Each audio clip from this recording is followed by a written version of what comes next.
There's near universal consensus among both economists and business leaders that Donald Trump's tariffs on steel and aluminum are a bad idea, and that the wider trade war those tariffs could trigger would be very destructive.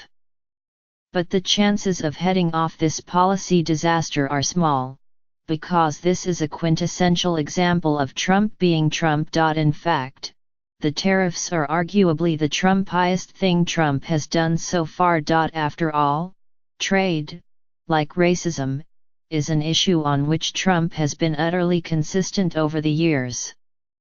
He has spent decades railing at other countries that, he claims, hurt America by taking advantage of our relatively open markets.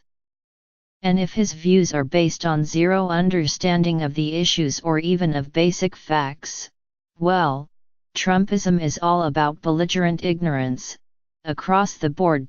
But wait, there's more. There's a reason we have international trade agreements, and it's not to protect us from unfair practices by other countries. The real goal, instead, is to protect us from ourselves, to limit the special interest politics and outright corruption that used to reign in trade policy. Trumpocrats, however, don't see corruption and rule by special interests as problems.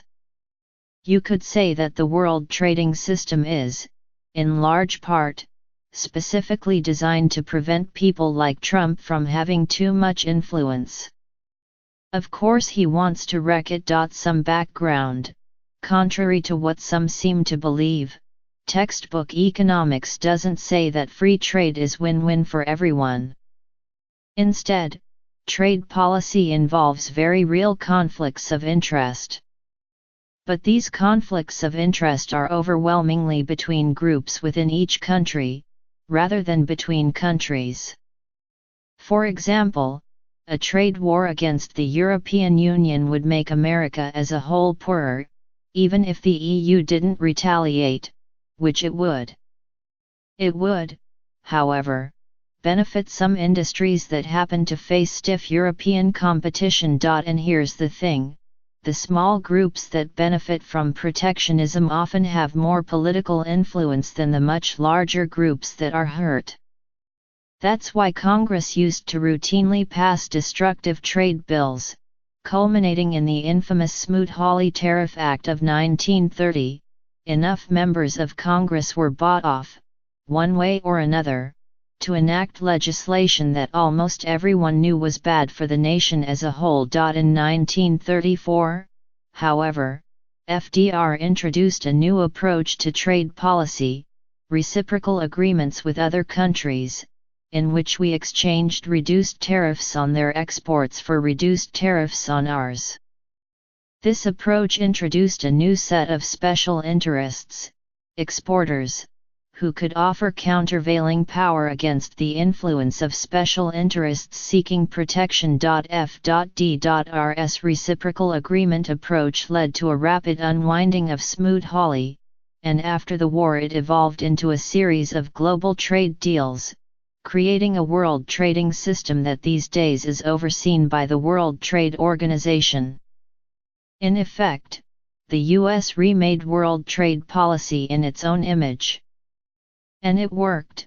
The global deals that evolved from the reciprocal tariff approach greatly reduced tariff rates around the world, while setting up rules that constrain countries from backtracking on their commitments. The overall effect of the evolution of the world trading system has been very salutary. Tariff policy, which used to be one of the dirtiest, most corrupt aspects of politics both in the US and elsewhere, has become remarkably, though not perfectly, clean. And I'd add that global trade agreements are a striking and encouraging example of effective international cooperation. In that sense they make a real if hard to measure contribution to democratic governance and world peace. But then came Trump. Under U.S. trade law, which is written to be consonant with our international agreements, the president can impose tariffs under certain narrowly defined conditions. But the steel and aluminum tariffs, justified with an obviously bogus appeal to national security, clearly don't pass the test. So Trump is in effect both violating US law and throwing the world trading system under the bus. And if this escalates into a full-scale trade war, we'll be back to the bad old days. Tariff policy will once again be driven by influence peddling and bribery, never mind the national interest. But that won't bother Trump. After all, we now basically have an environmental protection agency run on behalf of polluters, an interior department run by people who want to loot federal land, an education department run by the for-profit schools industry, and so on.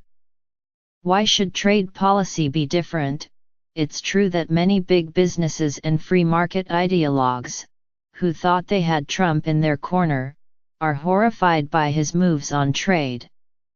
But what did they expect? There was never any good reason to think that trade policy was safe from Trump's depredations. P.S.